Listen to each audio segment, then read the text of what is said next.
अस्सलामु अलैकुम वरहमतुल्लाहि वबरकातुहू। डियर स्टूडेंट्स, लास्ट लेक्चर में हमने डिस्कस किया था द लिविंग वर्ल्ड, और इसमें बेटा हम डिस्कस करते थे what is living, living organisms के कैरेक्टर्स हम डिस्कस कर रहे थे। हमने थोड़ा सा इंट्रोडक्शन दे दिया और उसके बाद हमने लिविंग ऑर्गेनिजम्स का पहला कैरेक्टर पढ़ा, दैट वाज ग्रोथ। ठीक, और आज जो बाकी के बचे कैरेक्टर्स है बेटा, उनको हम आज इस लेक्चर में डिस्कस करेंगे, और ताकि हमें अच्छे से समझ में आ जाए कि लिविंग ऑर्गेनिज्म हम किसको कहते हैं and how we can differentiate a living organism from a non living organism. और साथ ही हम ये भी देखेंगे कि जो जो कैरेक्टर्स हम पढ़ते हैं इनमें से कौन सा कैरेक्टर लिविंग ऑर्गेनिजम्स का डिफाइनिंग फीचर है या डिफाइनिंग कैरेक्टर है, किस कैरेक्टर के बेस पे हम डिफाइन कर पाएंगे लिविंग ऑर्गेनिजम्स को। लास्ट लेक्चर में मैंने बताया था कि डिफाइनिंग फीचर क्या है। डिफाइनिंग फीचर में हमने कहा था दो चीजें होनी चाहिए, एक ये कि वो सारे लिविंग ऑर्गेनिज्म में प्रेजेंट हो, और दूसरा ये कि वो फीचर किसी भी नॉन लिविंग ऑब्जेक्ट में प्रेजेंट ना हो। आई होप कि वो आपको जहन में होगा।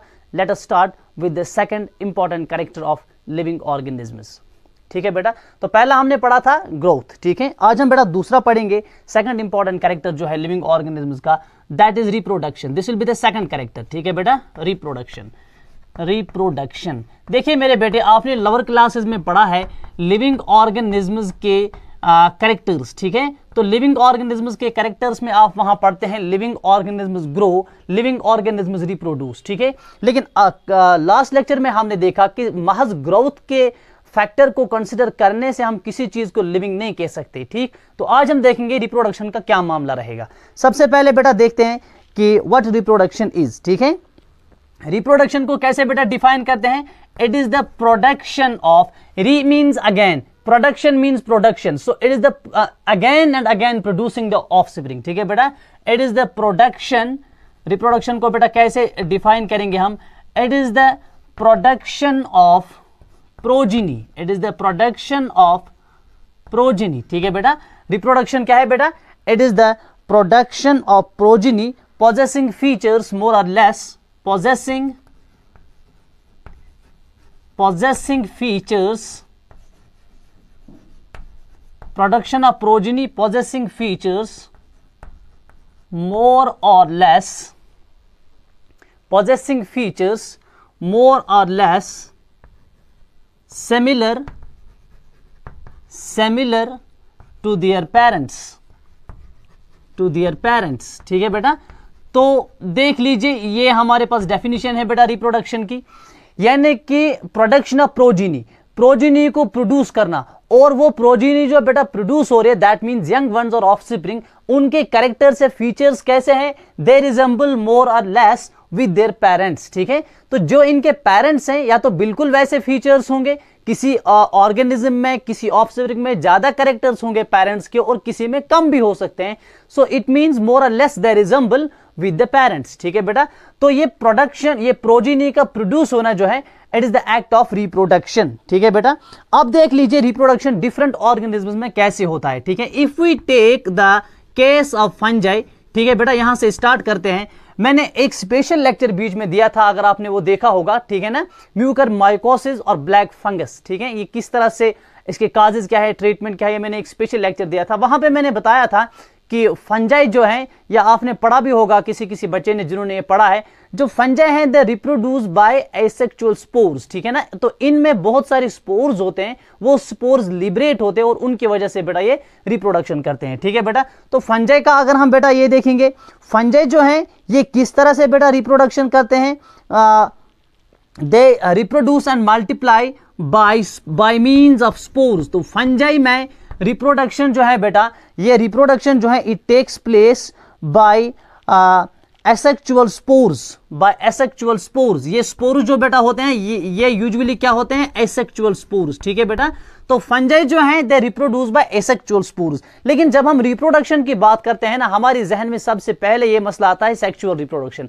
सिर्फ सेक्सुअल रिप्रोडक्शन ही रिप्रोडक्शन नहीं है, हमारे पास बहुत सारे ऑर्गेनिजम्स ऐसे हैं जो रिप्रोड्यूस करते हैं बाय एसेक्सुअल मेथड्स। से फॉर एग्जांपल हमारे पास फंजाई हैं, ठीक है, तो इनमें जनरली जो रिप्रोडक्शन रहता है दैट इज एसेक्सुअल रिप्रोडक्शन, या लोअर ऑर्गेनिजम्स जो हैं उनमें भी एसेक्सुअल रिप्रोडक्शन ज्यादा कॉमन रहता है। ठीक, तो फंजाई जो है they reproduce asexually by means of spores. ठीक है बेटा। तो इसी तरह से ये तो फंजाई की बात होगी। इसी तरह से बेटा अगर लोअर ऑर्गेनिज्म्स की हम बात करेंगे, लोअर ऑर्गेनिज्म्स, अगर लोअर ऑर्गेनिज्म्स की बात करेंगे, लोअर ऑर्गेनिज्म्स, ठीक है बेटा, लोअर ऑर्गेनिज्म्स की अगर हम बात करेंगे, से फॉर एग्जांपल इसमें हम बेटा एग्जांपल लेंगे, यीस्ट की एग्जांपल लेंगे, ठीक है बेटा, यीस्ट की हम एग्जांपल लेंगे, या इसी तरह से बेटा इसमें हम एग्जांपल लेंगे हाइड्रा की, अगर हाइड्रा की एग्जांपल लेंगे, ठीक है बेटा। याद रखें ये जो ऑर्गेनिज्म्स हैं they usually reproduce by means of budding, by means of budding, ठीक है बेटा। इनकी बॉडी पे एक बड डेवलप होता है, बाद में वो बड जो है वो डिटैच होता है from the parent body and it germinates into a new individual, ठीक है। तो कितने मैंने बताए एग्जांपल्स? दो, एक मैंने फंजाई की एग्जांपल बताई, दूसरी मैंने लोअर ऑर्गेनिज्म्स की एग्जांपल बताई, ठीक है बेटा। चलिए इसके बाद अगर हम स्पेशली बेटा देखेंगे प्लेनेरिया में, ठीक है बेटा, प्लेनेरिया, अगर हम स्पेशली बेटा देखेंगे प्लेनेरिया में, ठीक है बेटा, प्लेनेरिया जो है इसमें क्या होता है प्लेनेरिया में, इसमें रिप्रोडक्शन का क्या मतलब है, इसमें रिप्रोडक्शन कैसे होती है ये भी हम थोड़ा सा देखेंगे। प्लेनेरिया जो है बेटा इनको फ्लैट वर्म्स भी बोलते हैं, इनमें होते हैं ट्रू रीजेनरेशन, इसको बेटा फ्लैट वर्म्स भी बोलते हैं, फ्लैट वर्म्स, ठीक है बेटा, प्लेनेरिया फ्लैट वर्म्स। इनमें क्या होते हैं, इनमें किस तरह से रिप्रोडक्शन होती है? By true regeneration, true regeneration, regeneration. उसका क्या मतलब है बेटा? प्लेनेरिया की बॉडी का कोई पार्ट जो है अगर वो अपनी इसके बॉडी से डिटेच होता है, अगर इसके फ्रैगमेंट्स होते हैं, तो एवरी फ्रैगमेंट जो है that has the capability to develop into the whole new individual, that's called regeneration, ठीक है बेटा। तो इनमें प्लेनेरिया में किस तरह से बेटा रिप्रोडक्शन होती है? बाय ट्रू रीजेनरेशन, ठीक है बेटा, यानी कि पूरा ऑर्गेनिज्म बॉडी के एक फ्रैगमेंट से डेवलप होता है। से फॉर एग्जांपल ये हमारे पास बेटा प्लेनेरिया है, इसके हमने दो टुकड़े किए, ये एक अलग चला गया, ठीक है ना, ये आधा ही है, अब ये दूसरा आधा अलग चला गया, तो इससे एक नया ऑर्गेनिज्म बनेगा और इससे भी एक नया ऑर्गेनिज्म बनेगा, ठीक है ना। तो पूरी बॉडी जो है ना वो एक फ्रैगमेंट से डेवलप होती है, this is called the regeneration, ठीक है ना। तो रीजेनरेशन जो है बेटा ये किस में हम देखते हैं? प्लेनेरिया में देखते हैं। इसी तरह से बेटा अगर हम और बात करेंगे, से फॉर एग्जांपल यहां पे भी हमने फंजाई की बात की, फिर से बेटा हम फंजाई की बात करेंगे, ठीक है बेटा, फंजाई की हम बात करेंगे। इसी तरह से फिलामेंटस एल्गी की बात करेंगे, फिलामेंटस एल्गी, ठीक है बेटा, फिलामेंटस एल्गे की बात करेंगे, फंजाई की बात करेंगे, फिलामेंटस एल्गे की बात करेंगे, या बेटा इसी तरह से हम लेंगे protonema of mosses, protonema of mosses. मैं समझाऊंगा बेटा ये क्या होता है, प्रोटोनीमा ऑफ मॉसिस, ठीक है बेटा। मॉसिस जो है बॉटनी में, मॉसिस जो है दे बिलोंग टू ब्रायोफाइट्स। हमारे पास छोटे प्लांट्स होते हैं, ब्रायोफाइट्स जो है लवर प्लांट्स हैं। तो ब्रायोफाइट्स जो हमारे पास हैं जब वो पहले डेवलप होते हैं उनमें थ्रेड लाइक स्ट्रक्चर्स बनते हैं, दैट्स कॉल्ड प्रोटोनीमा। समझ में बेटा आ रही बात? ठीक, मेरे ख्याल से 11th जो है उन्होंने वो पढ़ा होगा अमीन सर के पास, ठीक है। अगर नहीं पढ़ा है कोई बड़ा मसला नहीं है, you can easily get it, ठीक। तो हमारे पास क्या है बेटा? फंजाई है, हमारे पास फिलामेंटस एल्गी है, या इसी तरह से हमारे पास है बेटा प्रोटोनीमा ऑफ मॉसिस, ठीक है ना बेटा। ये देख लीजिए बेटा इनमें क्या होता है, ये मल्टीप्लाई होते हैं बाय फ्रेगमेंटेशन। ये कैसे बेटा मल्टीप्लाई होते हैं? By fragmentation. इनमें क्या होता है बेटा? फ्रेगमेंटेशन होती है, ठीक है बेटा। तो बहुत सारे फंजाई जो है वो, कुछ फंजाई का मैंने बताया दे रिप्रोड्यूस बाय एसेक्सुअल स्पोर्स, और कुछ फंजाई जो है दे रिप्रोड्यूस बाय फ्रेगमेंटेशन, इनके बॉडी के फ्रैगमेंट्स होते हैं। इसी तरह से फिलामेंटस एल्गी जो है इसके बॉडी के भी फ्रैगमेंट्स होते हैं, तो इससे बेटा डेवलप होते हैं। इसी तरह से प्रोटोनीमा ऑफ मॉसिस जो है ये भी मल्टीप्लाई होता है by means of fragmentation. Is it clear? इसी तरह से अगर हम बेटा बात करेंगे यूनिसेल्यूलर ऑर्गेनिज्म्स की, इनमें देख लीजिए बेटा reproduction, unicellular organisms, unicellular organisms. अगर हम बेटा इनकी बात करेंगे यूनिसेल्यूलर ऑर्गेनिज्म्स की, तो इनमें रिप्रोडक्शन क्या है? मैंने पहले भी बताया पहले लेक्चर में, इनमें रिप्रोडक्शन और ग्रोथ जो है that is taken in the same sense, ठीक है बेटा। तो इनमें रिप्रोडक्शन किस तरह से बेटा होता है? Cell division, that is exactly the growth, ठीक है बेटा, सेल डिवीजन। जब इनकी सेल्स डिवाइड हो जाएंगी तो एक ऑर्गेनिज्म से दो बनेंगे। अगर ये एक सेल है, जब इसका डिवीजन हो जाएगा तो दो बनेंगे। अब देख लीजिए यही हो गया ना इनका रिप्रोडक्शन, क्योंकि प्रोजीनी इंक्रीज होगी। तो यूनिसेल्यूलर ऑर्गेनिज्म में बेटा क्या होता है? इनमें जो रिप्रोडक्शन है they takes place by cell division, ठीक है बेटा। तो रिप्रोडक्शन जो है यूनिसेल्युलर ऑर्गेनिज्म्स में it is synonymous with the growth. Growth और रिप्रोडक्शन एक ही बात है यहां पे, ठीक है।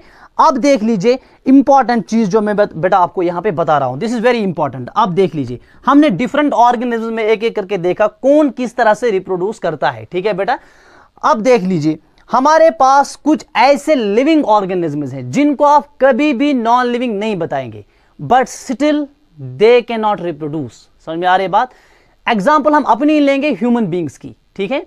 से फॉर एग्जाम्पल हमारे पास कुछ ऐसी ह्यूमन कपल्स हैं जिन्होंने शादी की है और शादी के 10-10, 15-15 साल हो गए, but they are not able to produce their offspring. समझ में बेटा आ रही है बात। They are sterile human couples, ठीक। एग्जाम्पल बेटा हमें दूंगा, पहली example sterile human couples, sterile human couples, ठीक है बेटा, ठीक। एक एग्जांपल मैंने दे दी। तो ये लिविंग ऑर्गेनिज्म्स है, कोई ह्यूमन बीइंग को नॉन लिविंग नहीं कहेगा, ठीक है। लेकिन कुछ ह्यूमन कपल्स ऐसे होते हैं, they are sterile, they are not fertile, ठीक है, they are not able to produce their young ones, ठीक है बेटा। इसी तरह से दूसरे एग्जांपल बेटा मैं दूंगा। से फॉर एग्जांपल हमारे पास दूसरी एग्जांपल है म्यूल्स की, बेटा एग्जांपल है हमारे पास, ठीक है बेटा, म्यूल्स की एग्जांपल है।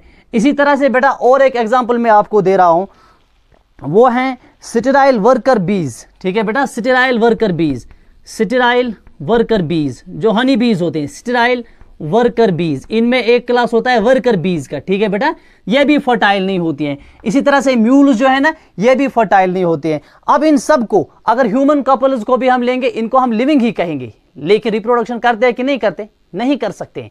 So every living organism is not capable of reproduction, ठीक। हर लिविंग ऑर्गेनिज्म रिप्रोडक्शन नहीं करता है। तो इसका मतलब यह है, अगर हम ये कहें कि लिविंग ऑर्गेनिज्म वो है जो रिप्रोडक्शन करे, देन वी आर रॉन्ग। समझ में आ रही बात, ठीक। तो हमें क्या पता चला? हमें ये पता चल रहा है कि रिप्रोडक्शन जो है it is the character of living organisms, but it is not a defining character और defining property of living organisms. समझ में बेटा आ रही बात। तो रिप्रोडक्शन को कैसे कंक्लूड करेंगे? अगेन लाइक ग्रोथ, रिप्रोडक्शन जो है it is not a defining feature of living organisms, ठीक है बेटा। चलिए यहां पे नोट करके रखें, रिप्रोडक्शन जो है, रिप्रोडक्शन क्यों, रिप्रोडक्शन जो है बेटा क्यों डिफाइनिंग फीचर नहीं है? क्योंकि हर लिविंग ऑर्गेनिज्म रिप्रोडक्शन शो नहीं करता है, ठीक है बेटा। Reproduction is not a defining feature, is not a defining feature, is not a defining feature और property of living organisms, of living organisms, of living organisms, ठीक है बेटा। तो रिप्रोडक्शन जो है it is not a defining feature और character of living organisms. इसको बेटा याद रखें, दिस इज वेरी इंपॉर्टेंट। हमने दो कैरेक्टर्स पढ़े, पहला कैरेक्टर हमने ग्रोथ पढ़ा, दूसरा कैरेक्टर हमने रिप्रोडक्शन पढ़ा। दोनों ये कैरेक्टर जो हैं these are not the defining properties of living organisms, ठीक है बेटा। चलिए मेरे बेटे, नेक्स्ट जो हमारे पास कैरेक्टर है दैट इज मेटाबॉलिज्म। ये तीसरा कैरेक्टर बेटा होगा। नेक्स्ट कैरेक्टर जो है जो हम डिस्कस करने जा रहे हैं दैट इज मेटाबॉलिज्म। मेटाबॉलिज्म ये नेक्स्ट फीचर है बेटा लिविंग ऑर्गेनिज्म्स का। Let us discuss it and let us see whether metabolism is the defining feature और नॉट, ठीक है ना। ये भी हम बेटा देखेंगे। मेटाबॉलिज्म जो है इसमें पहला पॉइंट बेटा आप याद रखिए, उसके बाद में इसको डिफाइन करूंगा। पहले आप समझे मेटाबॉलिज्म क्या है। जितने भी लिविंग ऑर्गेनिज्म्स हैं, जितने भी बेटा हमारे पास है लिविंग ऑर्गेनिज्म्स, ठीक है बेटा, सारे लिविंग ऑर्गेनिज्म्स जो हैं, मैंने पहले लेक्चर में भी बताया था मेरे बेटे, these are composed of chemicals. Living organisms बेटा किसके बने हैं? ये सारे लिविंग ऑर्गेनिज्म्स जो है ना they are made up of chemicals. इनका कोई केमिकल कंपोजिशन होगा, ठीक है बेटा। ये केमिकल्स जो है ना जो हमारी बॉडी में होते हैं, these chemicals can be big और these chemicals can be small, दोनों तरह के हो सकते हैं, ठीक है ना। ये मैक्रो भी हो सकते हैं, माइक्रो भी हो सकते हैं, छोटे छोटे केमिकल्स भी हो सकते हैं और बड़े बड़े केमिकल्स भी हो सकते हैं, ठीक है ना। इनकी डिफरेंट फंक्शंस होते हैं इन केमिकल्स की, उसमें हमें नहीं जाना है। लेकिन हमें एक चीज बेटा जहन में रखनी है कि ये जो केमिकल्स हैं ये क्या करते हैं, they are constantly being made and changed into some other biomolecules, ठीक है बेटा। हमारी बॉडी में क्या होता है कॉन्स्टेंटली, ठीक है बेटा। ये जो केमिकल्स हैं हमारे पास, these chemicals are constantly being made and changed into and changed into other molecules and changed into other molecules। ठीक है बेटा, शाबाश। हमारी बॉडी में जितने भी ये केमिकल्स हैं ये कंटिन्यूअसली बनते हैं और ये कंटिन्यूअसली बिगड़ते हैं। समझ में आ रही बात? तो some processes are constructive while some processes are destructive. समझ में आ? किसी प्रोसेस से हमारी बॉडी में छोटे छोटे केमिकल्स मिलते हैं और वो बड़े बनाते हैं, और किसी से बड़े बड़े जो पहले बने हैं केमिकल्स, वो केमिकल्स क्या होते हैं, वो ब्रेक डाउन होते हैं into the simpler ones. Simple से कॉम्प्लेक्स भी बनता है, कॉम्प्लेक्स से सिंपल भी बनता है। ठीक है बेटा, और ये जो कंटिन्यूअसली हमारे प्रोसेस बॉडी में processes like anabolism and catabolism होते रहते हैं, इन प्रोसेसेस से मेरे बेटे क्या होता है, इन प्रोसेसेस या जो ये कन्वर्जेंस है, इन्हीं को बेटा हम बोलते हैं मेटाबॉलिज्म। ठीक है बेटा, तो इन प्रोसेसेस को हम क्या बोलते हैं, इनको हम बोलते हैं मेटाबॉलिज्म। ठीक, सो दीज केमिकल रिएक्शंस और कन्वर्जेंस, ठीक है ना, these convergence means sometimes smaller molecules are converted into the large one and sometimes large ones are broken down into the smaller ones। ठीक है ना, these convergence or chemical reactions are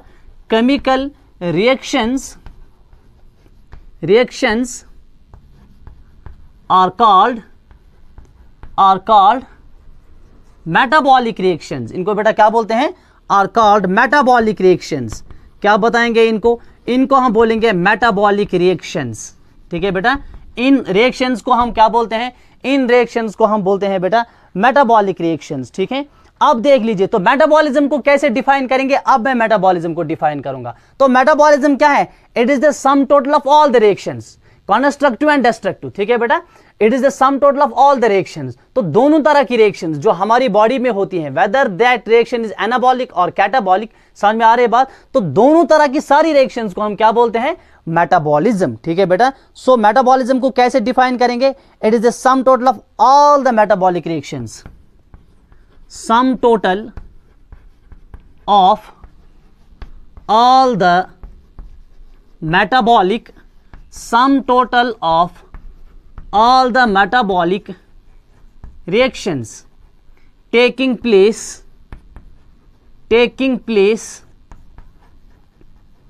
in our body, sum total of all the metabolic reactions taking place in our body।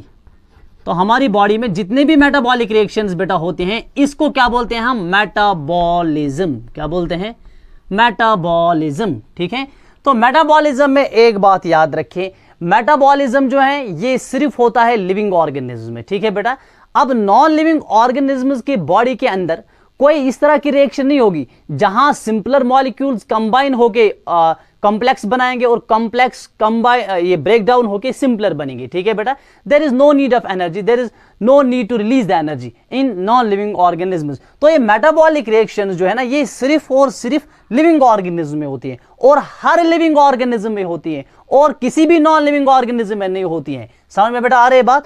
तो ये metabolism जो मैंने बताया, ये हर living organism में होती है। ठीक है ना बेटा, चाहे वो यूनिसेल्यूलर हो, चाहे वो यूनिसेल्यूलर हो, चाहे वो मल्टीसेल्यूलर हो, चाहे वो मल्टीसेल्यूलर हो, याद रखें, चाहे यूनिसेल्यूलर हो, मल्टीसेल्यूलर हो, चाहे वो प्लांट्स हों, चाहे वो एनिमल्स हों, ह्यूमन बीइंग्स हों, चाहे वो फंजाई हो। ठीक है, जितने भी लिविंग ऑर्गेनिज्म्स है, सारे लिविंग ऑर्गेनिज्म्स में मेरे बेटे होते हैं मेटाबॉलिक रिएक्शंस। ठीक है बेटा, और याद रखें किसी भी नॉन लिविंग ऑर्गेनिज्म में मेटाबॉलिज्म नहीं होता है। तो दोनों क्राइटेरिया फुलफिल होते हैं, एक सारे लिविंग ऑर्गेनिज्म इसको शो करते हैं, दूसरा किसी नॉन लिविंग ऑर्गेनिज्म में प्रेजेंट नहीं होता है। सो मेटाबॉलिज्म जो है it is the defining feature of living organisms. ठीक है बेटा, तो क्या लिखेंगे बेटा यहाँ पे, इंपॉर्टेंट है मेटाबॉलिज्म जो है, मेटाबॉलिज्म, शाबाश, मेटाबॉलिज्म जो है, मेटाबॉलिज्म इज द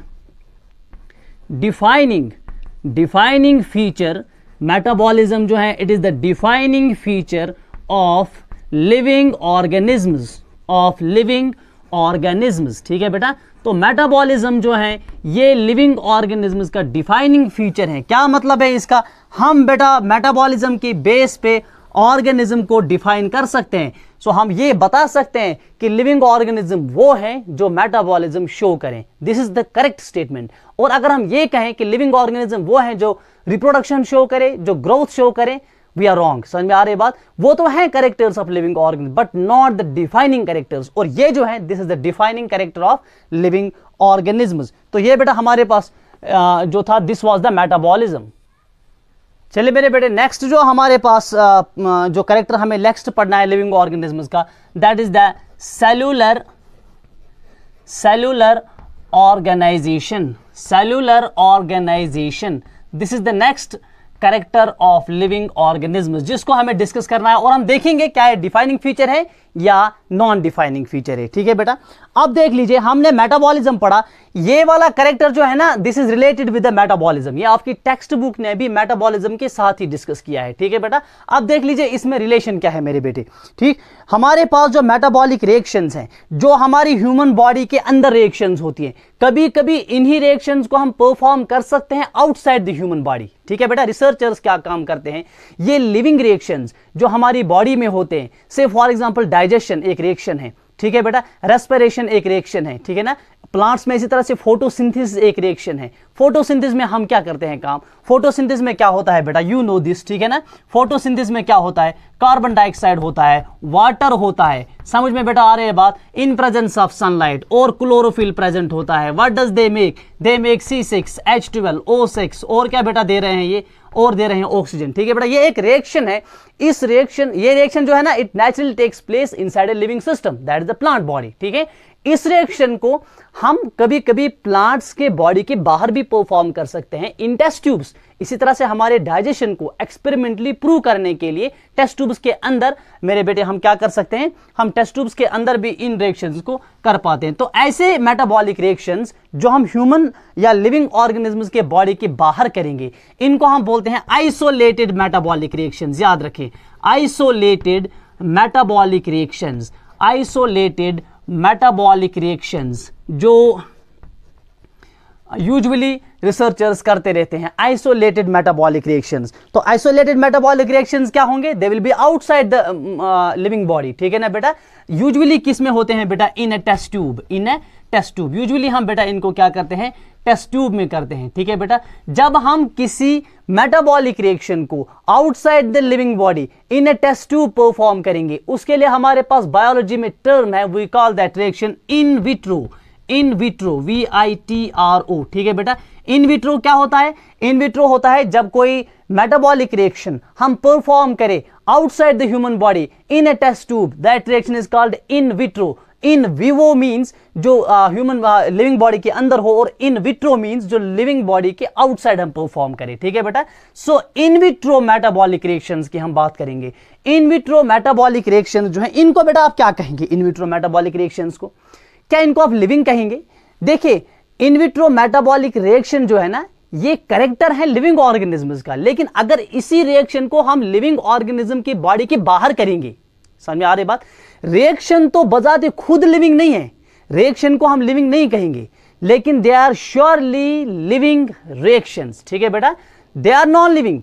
याद रखें मेरी बात, जो मेटाबॉलिक रिएक्शंस हैं, in vitro metabolic reactions, these reactions are non living when they are performed outside the human body, लेकिन दे आर लिविंग रिएक्शंस। याद रखें, मैं पहले पॉइंट बताता हूं, मैं फिर से थोड़ा सा इसमें डिस्कस कर रहा हूं। ठीक है बेटा, जो इन विट्रो रिएक्शंस है बेटा, इन विट्रो रिएक्शंस, इनको बेटा हम क्या बोलेंगे, इनको हम बोलेंगे नॉन लिविंग।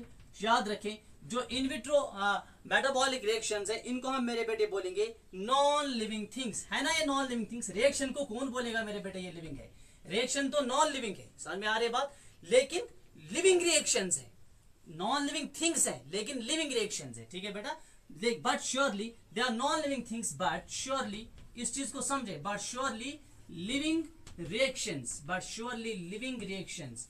ठीक, लिविंग रिएक्शंस का मतलब हम यहां पे लेते हैं कि ये कैरेक्टर किन का है, लिविंग ऑर्गेनिजम्स का कैरेक्टर है, लेकिन बजाते खुद ये रिएक्शन का होना, ये रिएक्शन खुद में लिविंग नहीं है। ठीक है ना, लेकिन कैरेक्टर किन का है, लिविंग ऑर्गेनिजम्स का है। समझ में बेटा आ रही बात? ठीक, तो इस चीज के साथ एक और चीज आप समझे, वो क्या है कि असल में हम इन लिविंग रिएक्शंस को लिविंग थिंग क्यों नहीं बोलते हैं? हम इनको बोलते हैं लिविंग रिएक्शन, लेकिन लिविंग थिंग नहीं बोलते हैं। ये अलग अलग दो चीजें हैं, याद रखें। They are living reactions but they are not living things, ठीक है ना। लिविंग थिंग किसी को बोलने के लिए क्या मसला है?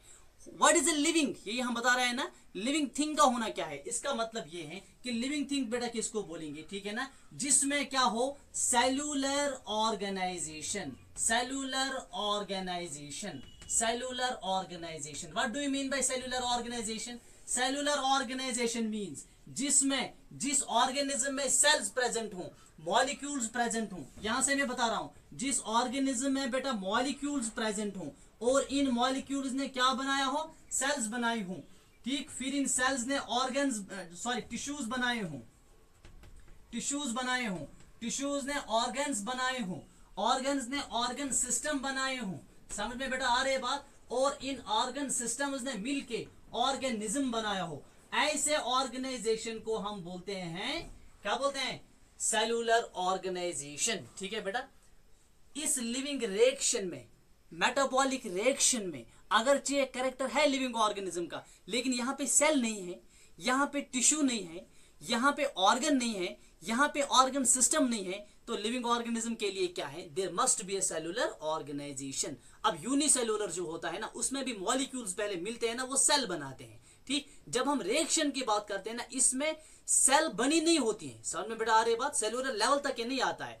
तो सेलुलर ऑर्गेनाइजेशन जो है, ये भी एक डिफाइनिंग कैरेक्टर है लिविंग ऑर्गेनिज्म का, क्योंकि सिर्फ लिविंग ऑर्गेनिज्म में सेल्स प्रेजेंट होती है। सेल्स सिर्फ किन में बनती है? लिविंग ऑर्गेनिज्म में। फिर टिश्यूज किन में बनते हैं? लिविंग ऑर्गेनिज्म में। ऑर्गन्स किन के होते हैं? लिविंग ऑर्गेनिज्म के। ऑर्गन सिस्टम और ऑर्गेनिज्म किसको बोलते हैं? लिविंग ऑर्गेनिज्म को। तो इसी तरह से मेरे बेटे हम यहां पे लिखेंगे cellular organization, cellular organization. Cellular organization जो है बेटा, ये भी क्या है? Is a defining feature. Cellular organization जो है, it is a defining feature of living organisms, of living organisms, ठीक है बेटा। सेलुलर ऑर्गेनाइजेशन जो है, ये भी क्या है? Defining feature of living organisms, ठीक है बेटा। क्योंकि सेल्स नॉन लिविंग ऑर्गेनिज्म में प्रेजेंट नहीं होती हैं और हर लिविंग ऑर्गेनिज्म में सेल्स प्रेजेंट होती हैं, ठीक है बेटा, शाबाश। तो ये हो गया हमारा एक और कैरेक्टर, सेलुलर ऑर्गेनाइजेशन, ठीक है बेटा। अब इसमें हमारे पास लास्ट कैरेक्टर जो बचता है, दैट इज कॉन्शियसनेस। चलिए बेटा, लास्ट जो हमारा इसमें है, लास्ट कैरेक्टर जो लिविंग ऑर्गेनिज्म का पढ़ना है, दैट इज कॉन्शियसनेस। कॉन्शियसनेस, या इसको मैं यहीं पे ब्रैकेट में लिखता हूं बेटा, response to stimuli, response to stimuli, response to stimuli. This is one of the most important character, ठीक है बेटा, सबसे इंपॉर्टेंट कैरेक्टर है ये बेटा लिविंग ऑर्गेनिज्म्स का, ठीक है। और ये जो कैरेक्टर है, ये वो कैरेक्टर है जो हर लिविंग ऑर्गेनिज्म में प्रेजेंट होता है, लाइक जैसे हमने पहले मेटाबॉलिज्म वगैरह पढ़ा, ठीक है। अलबत्ता कॉन्शियसनेस जो है, this is the obvious and technically complicated feature, ठीक है ना, of all living organisms. This is the obvious and technically complicated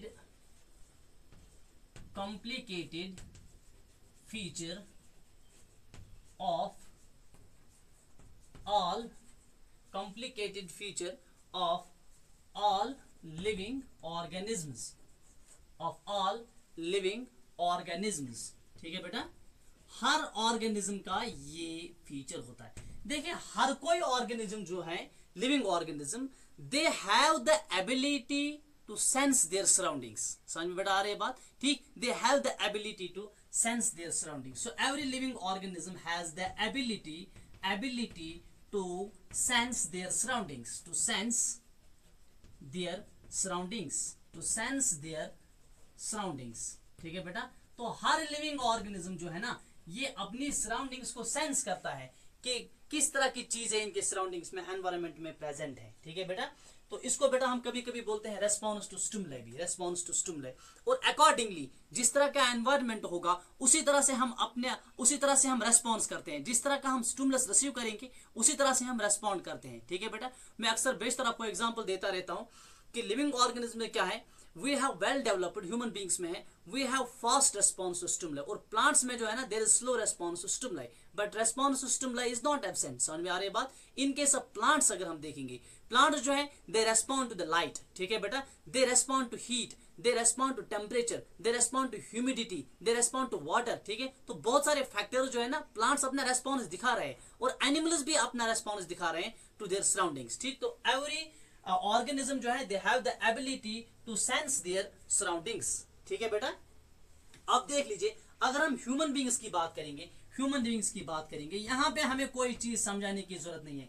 human beings जो है we all know how we respond to stimuli. ठीक है बेटा, ह्यूमन बींग्स की अगर हम बात करेंगे, we can sense our surroundings with the help of sense organs. हमारे पास बेटा क्या है, सेंस ऑर्गन्स हमारे पास है। ठीक है, और इन सेंस ऑर्गन से हम परसीव करते हैं। ठीक है ना, जो भी हमें स्टिमुलस रिसीव करना है ना, we receive that by our sense organs. ठीक है बेटा, तो ह्यूमन बींग जो है इनमें सेंस ऑर्गन्स होते हैं, या एनिमल्स में सेंस ऑर्गन्स होते हैं। प्लांट्स जो है they also respond to light, water, temperature. ठीक है बेटा, हमने पहले भी डिस्कस किया है ये प्लांट ग्रोथ एंड डेवलपमेंट में, डिटेल में डिस्कस किया है। प्लांट्स जो हमारे पास होते हैं, plants they also respond to stimuli, external stimuli like light को भी बेटा प्लांट रेस्पॉन्ड करते हैं। ठीक है ना, टेम्परेचर को भी रेस्पॉन्ड करते हैं। और मैंने ये भी पढ़ाया है कि टेम्परेचर का इफेक्ट क्या रहता है इन फ्लावरिंग। कुछ प्लांट्स तब फ्लावर देते हैं जब इनको कोल्ड ट्रीटमेंट करते हैं, पहले टेम्परेचर डाउन करते हैं, और कुछ प्लांट्स तब फ्लावर देते हैं जब इनका पर्टिकुलर फोटो पीरियड रिसीव हो जाएगा। ठीक है ना, we have discussed this in detail in plant growth and development. ठीक है बेटा, चलिए इसी तरह से प्लांट्स जो है ना दे रेस्पॉन्ड टू वाटर। ठीक है बेटा, वाटर को भी ये रेस्पॉन्ड करते हैं। अगर पानी की ये वाटर का अमाउंट ठीक है बेटा, तो ये अच्छी तरह से फोटोसिंथेसिस वगैरह करेंगे। ठीक है, अदरवाइज हमें दूर से दिखेगा कि इन्होंने डिफरेंटली रेस्पॉन्ड दे दिया।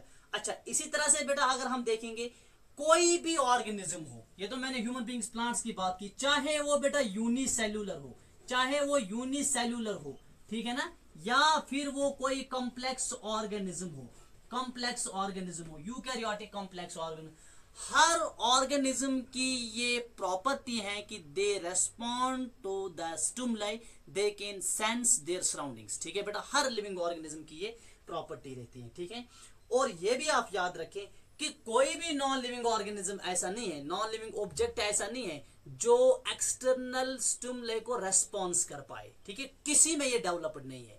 ठीक, तो ये है defining feature of living organism. लेकिन एक बात बेटा याद रखें, हमारे पास प्लांट्स और एनिमल्स की ये टेक्स्ट का पॉइंट है, इसको मैं चाहता हूं कि मैं इसको थोड़ा सा एक्सप्लेन करूं। हमारे पास हमने पढ़ा फोटो पीरियड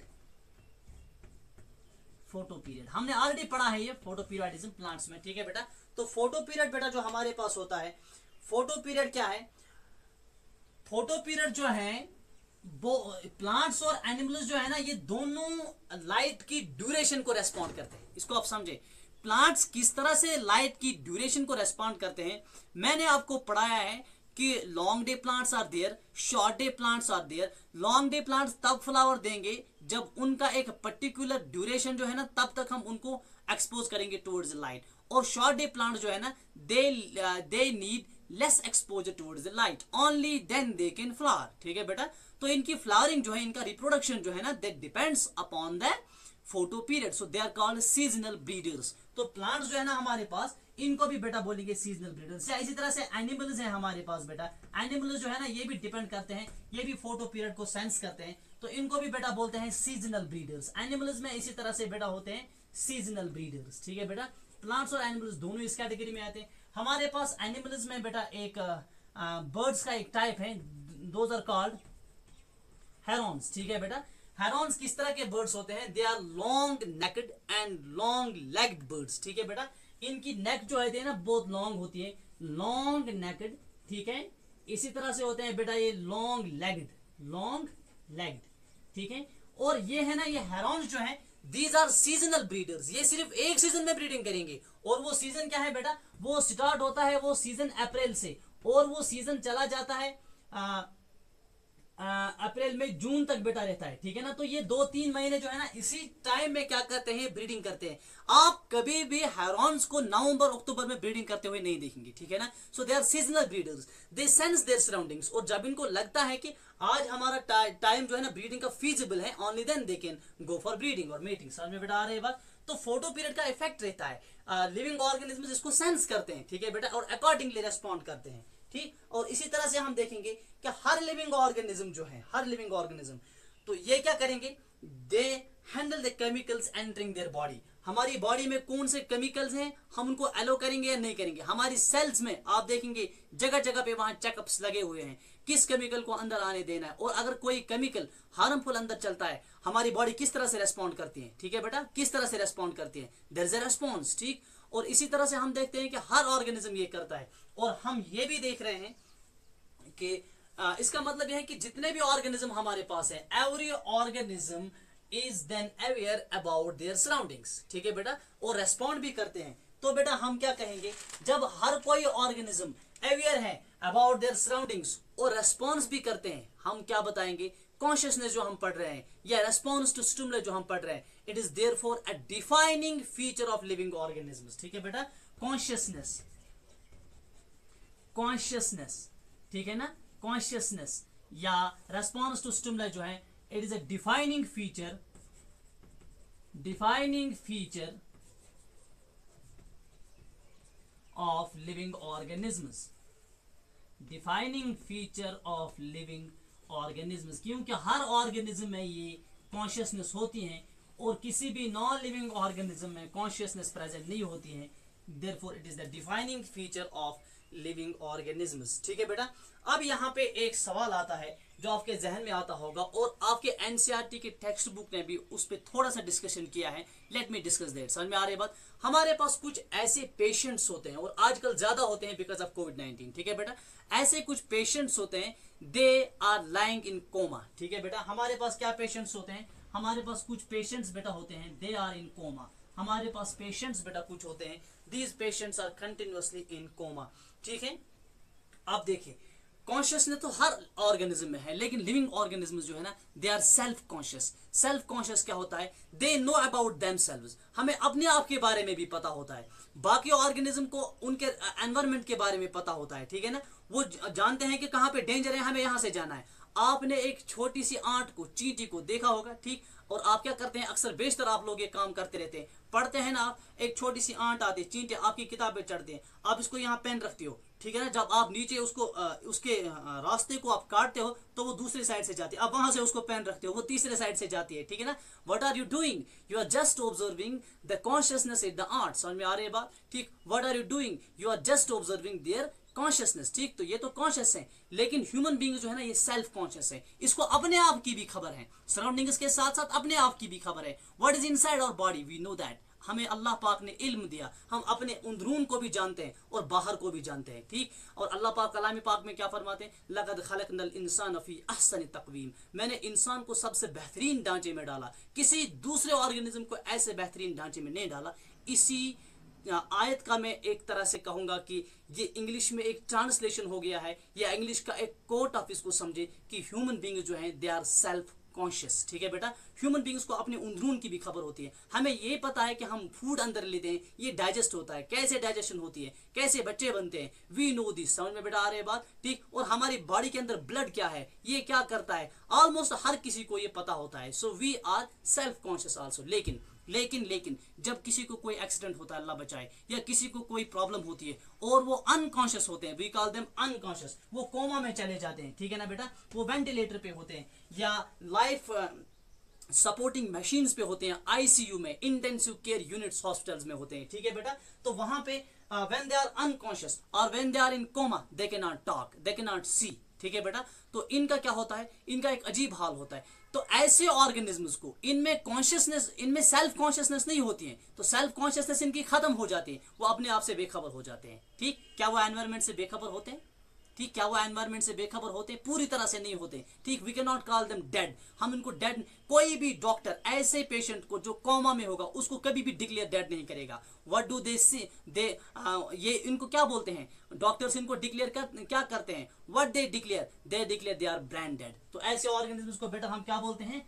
ऐसे ऑर्गेनिजम्स को हम बोलते हैं बेटा ब्रेन डेड। क्या बोलते हैं? Brain dead. ठीक, तो ऐसे ऑर्गेनिजम्स जो कंटिन्यूअसली, इसके दो चांसेस रहते हैं, कभी ये वापस आ जाएगा, कभी ये वापस नहीं आएगा, कभी इसकी लाइफ रिगेन होगी, कभी ये मर जाएगा। समझ में बेटा आ रही बात? तो ऐसे ऑर्गेनिजम्स जो हैं, ऐसे ह्यूमन बींग्स जो हैं, they are not self conscious. लेकिन डॉक्टर्स की एक टर्म को याद रखें, डॉक्टर्स क्या कहते हैं बेटा इसके बारे में? जब डॉक्टर्स इसको कोई मेडिसिन देते हैं, ठीक, अगर कोई अब ऐसा होगा ना, जो कोई वीआईपी होगा, जिसका बड़ा मकाम होगा सोसाइटी में, तो उनको मीडिया वाले अक्सर बेशतर इंटरव्यू करते रहते हैं डॉक्टर्स की कि पेशेंट की क्या हालत है जो कोमा में था। डॉक्टर्स क्या बोलते हैं? He is responding to medicine.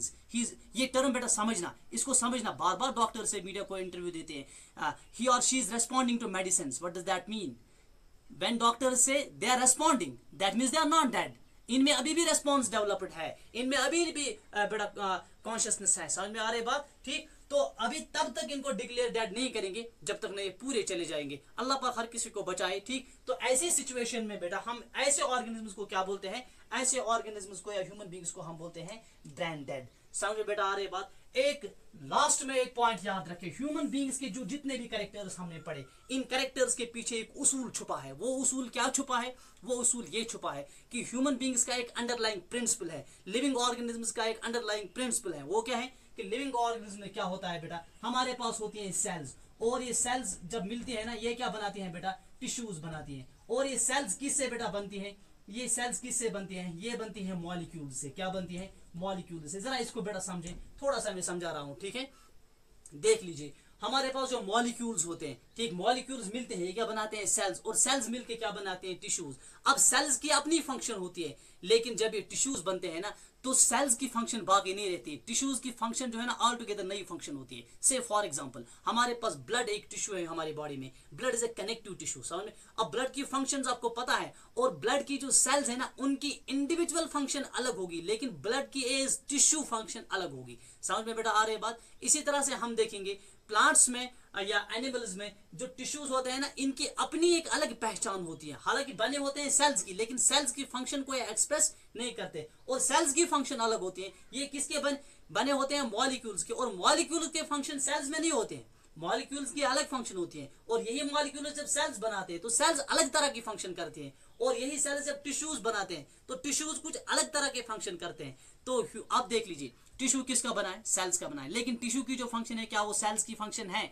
जिस सेल्स के वो बने हैं? नहीं, वो उनकी सेल्स की फंक्शन नहीं है। This is all together a new function. तो ह्यूमन बींग्स क्या है? ये प्रिंसिपल है बेटा, इसको याद रखें। ह्यूमन बींग्स जो है ना, they are self replicating, they are evolving. ठीक है बेटा? ह्यूमन बींग्स क्या करते हैं? खुद ही नई फंक्शंस डेवलप करते हैं। ठीक है बेटा? So they are self replicating, they are self replicating. ठीक है बेटा? They are self replicating. और दूसरा बेटा इसमें याद रखें, they are evolving, they are evolving. ठीक है बेटा? ये सेल्फ रेप्लिकेटिंग है ह्यूमन बींग्स। और ह्यूमन बींग्स क्या है? ये बेटा इवॉल्विंग है। ठीक है बेटा? इसी तरह से हम बताएंगे सेल्फ रेगुलेटिंग है। ये क्या है? Self regulating.